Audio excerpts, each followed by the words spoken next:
Bueno, somos el tercer equipo. Nuestro tema es técnicas de exposición. Somos Ángel Cortés, Mariana Ibarrarán, Ángela Ramírez, Isaac López y Gabriel Muñoz. Vamos a comenzar por las bases teóricas de esta técnica. Bueno, según lo que nos dicen Enrique Echeverrúa, Paz de Corral y Carmen Ortiz, la perspectiva dominante para el tratamiento de las fobias específicas es la del condicionamiento, mediante el modelo de condicionamiento clásico, donde se suele atribuir una fobia a esto. Es lo que ellos llaman un suceso traumático. El problema es que, según estos autores, el modelo de condicionamiento clásico es insuficiente. Entonces, parte de las razones por las cuales es insuficiente, pues básicamente tiene que ver con la explicación de por qué se da la fobia. Generalmente se atribuye a un condicionamiento clásico, que es lo que ellos llaman suceso traumático, pero muchas veces esta fobia se desarrolla hasta mucho tiempo después o tras algún acontecimiento doloroso que no tiene absolutamente nada que ver con la fobia en sí. Yo también me preguntaría qué tendría que ver ese acontecimiento doloroso con la fobia, pero bueno, eh, el punto es que al parecer el condicionamiento clásico no siempre o no necesariamente puede explicar el origen de una fobia, cosa con la que estoy completamente de acuerdo, pero bueno, la teoría de la conducta es mucho más grande, de suponer que muchos están desapegados de ella, pero está bien. El modelo de condicionamiento clásico no funciona para explicar bien a bien todo tipo de fobias. Según estos autores, puede darse que haya un suceso traumático, pero que la fobia empiece muchísimo después del suceso. Pero también se puede dar que se dé, pero también puede suceder que se dé una fobia sin haber experimentado, sin haber vivido un suceso traumático, lo que ellos llaman un suceso traumático. Y a veces, según dicen también ellos, puede darse el suceso traumático y posteriormente no desarrollar fobias, lo cual dicen que también es una inconsistencia o una insuficiencia más bien del condicionamiento clásico, de los modelos de condicionamiento clásico. Pero bueno, pues yo me preguntaría, ¿no? Si es verdad que a pesar de un suceso, entre comillas, traumático, no se presente o no se desarrolle una fobia, pues entonces no necesariamente fue un suceso traumático, yo diría. Pero bueno, siguiendo con esto, en muchos de estos casos en los que la fobia se desarrolla mucho tiempo después del suceso traumático, entre comillas, o que hay suceso traumático y no se desarrolla, o que hay una fobia que no se desarrolló a partir de un suceso traumático, todo esto entre comillas, no es posible identificar correctamente o no es posible vislumbrar bien a bien cuál es el estímulo condicionado, el estímulo incondicionado, la respuesta condicionada, ni la respuesta incondicionada. Básicamente no se puede identificar o no es sencillo identificar ninguno de estos elementos en algunas fobias o algunos casos de fobia. Yo también les preguntaría, el hecho de que no sea posible identificar o de que nosotros como investigadores o como psicólogos que traten este tipo de cosas no lo podamos identificar, significa que no existe. A mí me parece que sí, o sea, pero que el hecho de que no podamos nosotros identificarlo no quiere decir que no exista. Y precisamente ahí va esta otra parte de las bases teóricas. Los autores dicen sí, es insuficiente el condicionamiento clásico para explicar las fobias o para explicar todos los casos de fobias, pero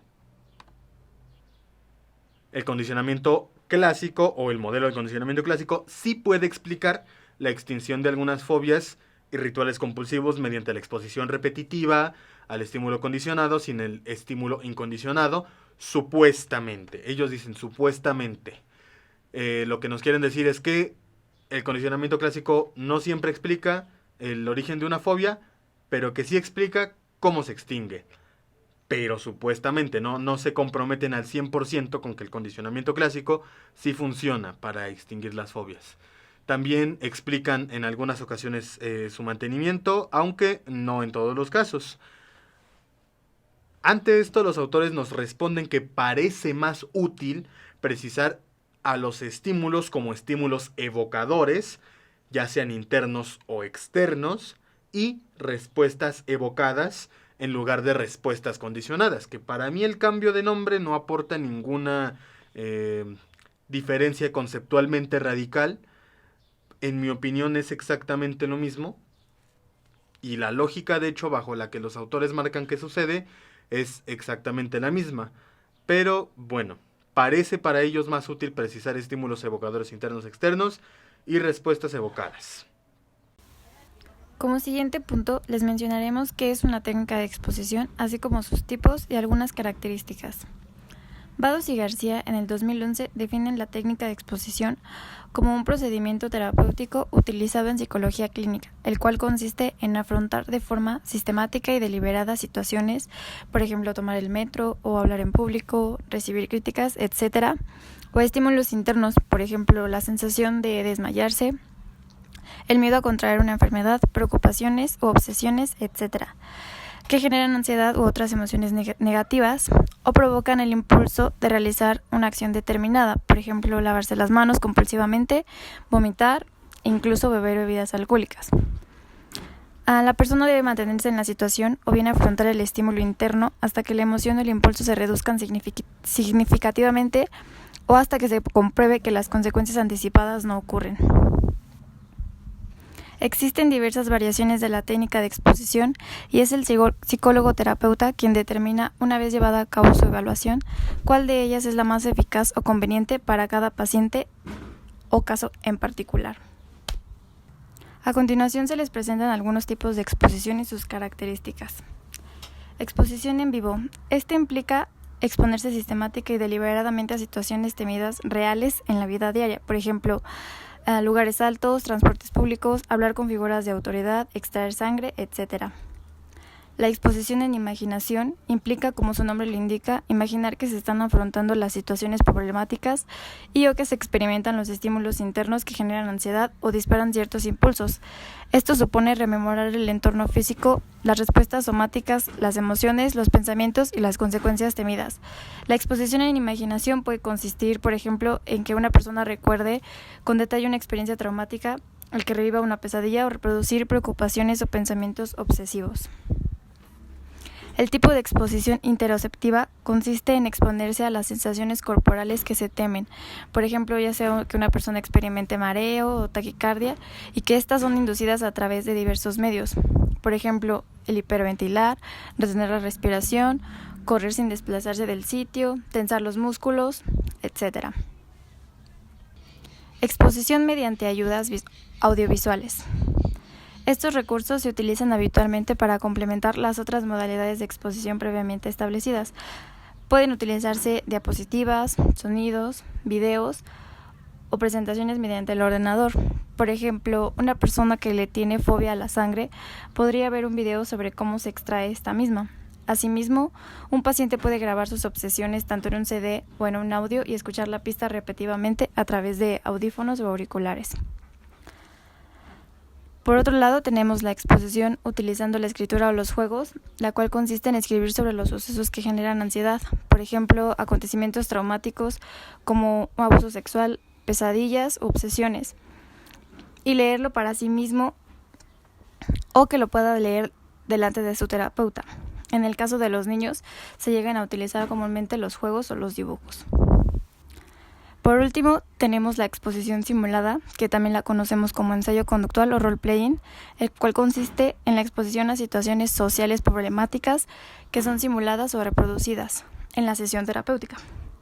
Las situaciones simuladas pueden ser situaciones temidas, pero también situaciones que son desencadenantes de la ira. Ahora bien, la exposición permite aprender a romper o disminuir la asociación entre estímulos internos, situaciones y las reacciones emocionales negativas o impulsos, y a responder de modo diferente ante dichos estímulos o situaciones. También, aprender que las consecuencias negativas anticipadas no ocurren y que por tanto no hay base para el miedo. Y finalmente, aprender que uno puede llegar a manejar o tolerar las reacciones emocionales, ya sea la ansiedad o el pánico, y controlar los propios impulsos, ya sea mediante los propios recursos o con las técnicas de afrontamiento enseñadas durante el tratamiento, ya sea que se les enseñe la respiración, relajación, reestructuración cognitiva, etc. Finalmente, en el tratamiento del trastorno obsesivo-compulsivo es frecuente que se hable de exposición con prevención de respuesta, puesto que el usuario debe exponerse a una situación que genera ansiedad. Para el tipo de los obsesivos compulsivos limpiadores, por ejemplo, el tocar la perilla es algo que se expone, es algo a lo que se exponen y que les genera ansiedad. Además, deben controlar el impulso de realizar una acción. Por ejemplo, siguiendo este mismo caso, las personas que tienden a lavarse constantemente las manos. De todos modos, lo normal a la hora de aplicar la exposición en diversos problemas es que exista una prevención más o menos gradual de acciones que se consideran inadecuadas, ya sean rituales, conductas defensivas, el beber o conductas agresivas. A continuación se hablará sobre el procedimiento.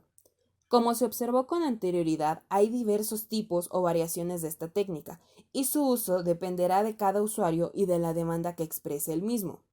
A pesar de tener variaciones, a grandes rasgos, la técnica de exposición se basa en acercar al individuo con aquello que le causa algún tipo de molestia, incomodidad o alguna otra cosa que afecte en su persona. Para poder hacer una planeación adecuada sobre el proceso de la técnica de exposición, se deben de tomar en cuenta diversas consideraciones. Dentro de las consideraciones teóricas, se debe de tener claridad en los conceptos de habituación, extinción y del cambio de expectativa. La habituación es un concepto proveniente de la psicofisiología. La extinción proviene del conductismo, ya sea clásico u operante, mientras que el cambio de expectativas proviene desde la teoría cognitiva. Respecto de las consideraciones prácticas, hay 4 puntos importantes. El primero de ellos es la medicación que tiene el usuario, que puede ser empleada como una forma de evitación. Específicamente se debe de tener precaución con los ansiolíticos. Dentro de este aspecto también se puede encontrar al alcohol como una forma de evitación. El siguiente punto es que dentro del proceso de la técnica se debe de hacer una aproximación a aquello que causa miedo, no solo de forma física, sino también desde una forma emocional para que después se procese en la memoria afectiva. También se deben de considerar las conductas evitativas que tiene la persona antes de iniciar las sesiones de tratamiento para tener mayor control sobre las respuestas evitativas. Por último, el usuario debe tener un alto compromiso atencional respecto de las tareas de exposición, es decir, debe de atender y cumplir con las indicaciones que se deben realizar para el procedimiento. Antes de iniciar con las técnicas de exposición, el terapeuta debe de asegurarse que exista una alianza terapéutica sólida y consistente, ya que ésta permite tener mayores y mejores avances en las sesiones. Además, debe de asegurarse que el usuario toma conciencia de su responsabilidad en el resultado final del tratamiento. Es decir, que el usuario debe entender que quien pueda hacer un cambio notorio respecto a lo que está viviendo es él mismo. Para estructurar el procedimiento de la técnica se deben de ir tomando diferentes decisiones para el tratamiento que sea lo más eficaz y adecuado para el usuario. Una de las decisiones que debe de tomar es cuánto tiempo durará la sesión donde se usen técnicas de exposición. Deben ser largas, con duración aproximada de 2 horas, o también pueden ser cortas, con duración aproximada de 30 minutos. Cabe mencionar que las sesiones largas son consideradas más efectivas, ya que facilitan la habituación, pero se debe de tener cuidado con la sobreexposición, ya que llegado a este punto no habrá mejoras en los resultados, pero sí un posible agotamiento por parte del usuario. Respecto a la decisión del tiempo entre sesiones, es recomendable que sea el menor tiempo posible, aunque se debe de considerar la disposición y la capacidad del usuario.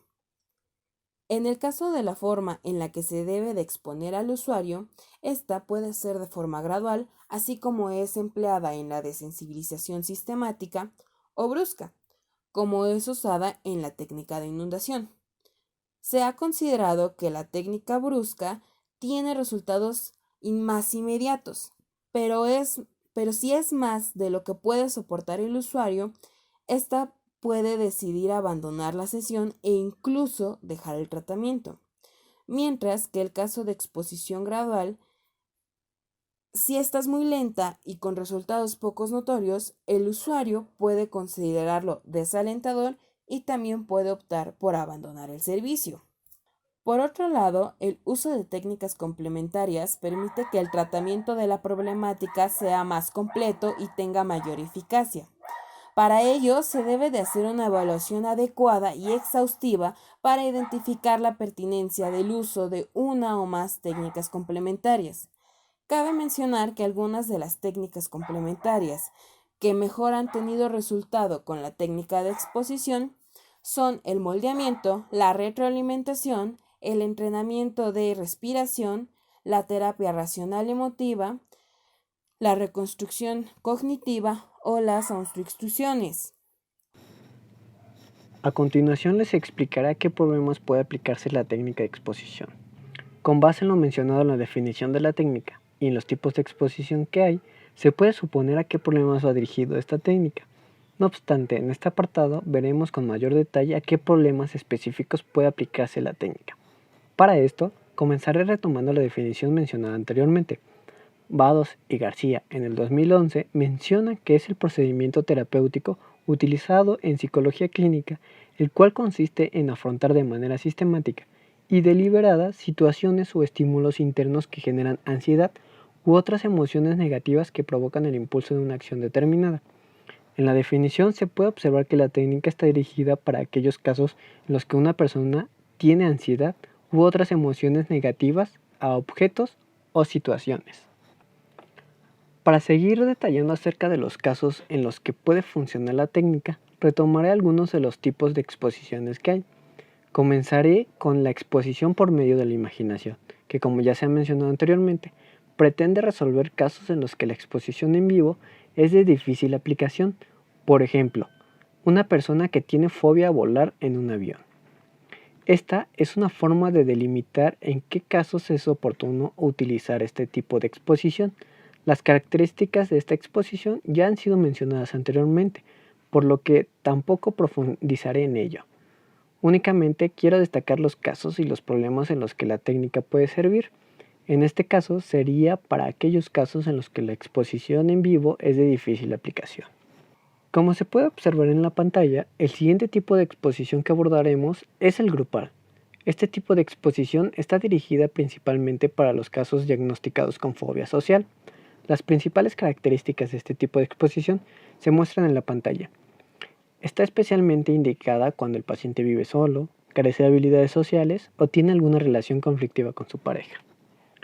El siguiente tipo de exposición que abordaremos es la autoexposición. Este tipo de exposición está principalmente dirigida para aquellos casos en los que los fóbicos tienden a ser más dependientes. Es decir, que el objetivo de esta exposición es hacer que el paciente sea menos dependiente, acortando el tiempo de dedicación profesional y facilitando el mantenimiento de los resultados. Como ya lo he mencionado antes, los problemas que atiende esta exposición es la dependencia de los fóbicos. Estos han sido algunos de los ejemplos bastante claros en los que se puede utilizar la técnica. Sin embargo, no son los únicos en los que se puede utilizar. A continuación, y de manera breve, les pondré todos aquellos trastornos o problemas en los que se puede aplicar la técnica. Por cuestiones de tiempo no profundizaré en ellas, sin embargo espero que con los ejemplos anteriores se den una idea. El primero de ellos es el trastorno obsesivo compulsivo. Es uno de los trastornos en los que se puede aplicar esta técnica. En otro apartado ya se han mencionado algunas cosas de esto. Asimismo, cabe mencionar que se ha podido confirmar con certeza de que el tratamiento más efectivo para el TOC es la exposición en vivo. El siguiente problema al cual se puede aplicar la técnica es en las adicciones, por ejemplo en el alcoholismo. La exposición a los objetos y situaciones con las que el paciente tenía contacto antes puede ser una manera efectiva de resolver los problemas de adicción. Por último, también se puede utilizar en la bulimia. Este trastorno mental es otro claro ejemplo en que las técnicas de exposición pueden ser efectivas. La bulimia se caracteriza por atracones de comida repetidos y por un deseo persistente de comida, además de preocupación por la pérdida de control de peso, entre otras cosas. En estos casos, las técnicas de exposición desempeñan un papel fundamental en el autocontrol de los impulsos de comida. Es así que esta técnica tiene una gran diversidad de casos en los que se puede aplicar. Les haré un pequeño resumen de lo que vimos en este apartado. Esta técnica puede resolver problemas de fobias, de trastornos obsesivos compulsivos, de bulimia, de adicciones, entre otras, por lo que es una técnica utilizada ampliamente por terapeutas y al parecer muy efectiva.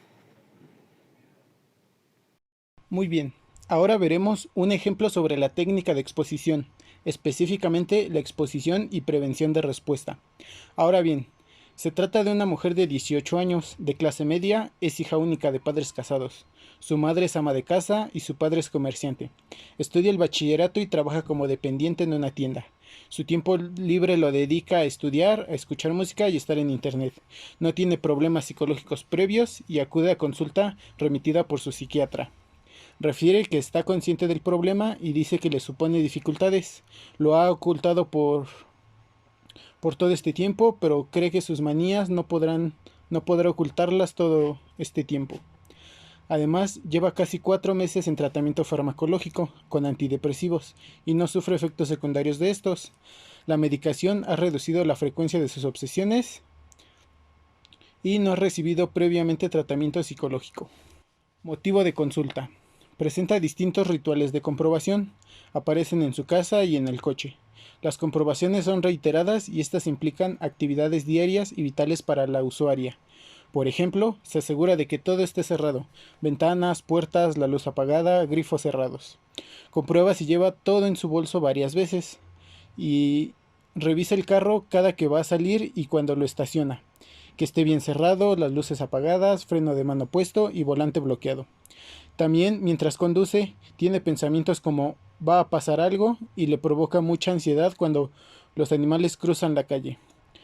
Otros datos que se deben mencionar son que, pese a que nunca se ha quedado dormida, tiene 3 despertadores y se ducha 2 veces al día porque, como ella refiere, le gusta. De acuerdo con el DSM-5, la usuaria presenta un trastorno obsesivo-compulsivo. Se puede explicar el origen por la influencia en su etapa de preadolescencia, debido a una exposición inadecuada de situaciones que hoy le provocan continuas comprobaciones. También debido a que creció con un control parental muy estricto, meticuloso y muy organizado.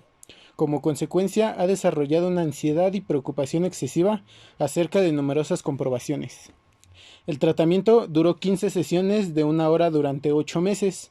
Las sesiones de 1 a 12 se llevaron a cabo cada 15 días y las sesiones de 13 a 15 cada mes. El tratamiento fue la exposición con prevención de respuesta. Esta consiste en el enfrentamiento deliberado y voluntario al objeto o idea temida, ya sea directamente o a través de la imaginación. Además, la usuaria estuvo bajo un tratamiento farmacológico previo. El tratamiento constó de 3 fases. La primera fase fue de la sesión 1 a la sesión 5. En la sesión 1 se recogió la información pertinente. En la sesión 2 se evaluó con 3 cuestionarios, 1 para medir ansiedad y 2 para medir obsesiones y compulsiones. En la sesión 3 se le explicó a la usuaria, así como a la madre, los resultados de estos cuestionarios. En la sesión 4 fue la presentación del tratamiento de técnica de exposición y prevención de recaídas.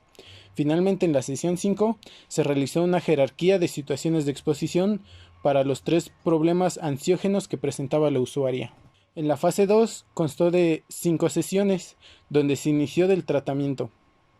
Se pactó una frecuencia de exposición diaria. Con la ayuda de la jerarquía, se acordaron las tareas para la exposición usando la imaginación. El criterio para pasar al siguiente punto de la jerarquía fue tener 2 en una escala de 0 a 10, donde 0 era igual a nada de ansiedad y 10 muchísima ansiedad. También se utilizaron algunas sesiones para la prevención de respuesta, la cual consistió en ir reduciendo las comprobaciones y así poder ir eliminando las variables de mantenimiento. Además, la sesión se llevó a cabo tareas de reforzamiento, revisión de las tareas, aclaramiento de las dificultades que surgían en el día a día.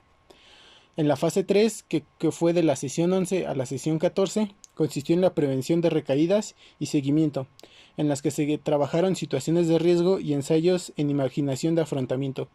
Para este punto, el psiquiatra eliminó progresivamente el tratamiento farmacológico debido a la disminución de ansiedad que presentaba la usuaria.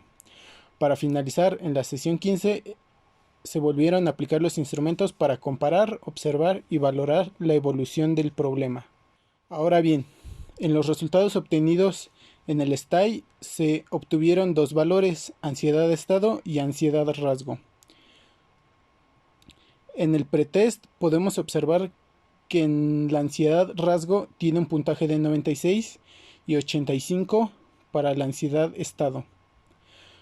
Posteriormente se puede ver una disminución en el post-test muy significativa. Para la ansiedad rasgo disminuyó a 25 y para la ansiedad de estado a 20. En los resultados del inventario de obsesión-compulsión de Maudsley se evaluaron 4 dimensiones: compulsiones, limpieza, enlentecimiento y duda. En cada dimensión se puede observar un cambio considerable, excepto en el de limpieza, el cual aumentó. Para este momento del tratamiento, la usuaria comenzó a manifestar obsesiones por la limpieza. En los resultados del inventario de obsesión-compulsión de Yale Brown, este está compuesto por 2 categorías de obsesiones y compulsiones. No obstante, en este caso los resultados se muestran de forma global. En ambos se puede ver una disminución entre el pretest y el posttest. Es gracias a este estudio que podemos determinar que las técnicas de exposición son útiles para algunos trastornos como el TOC.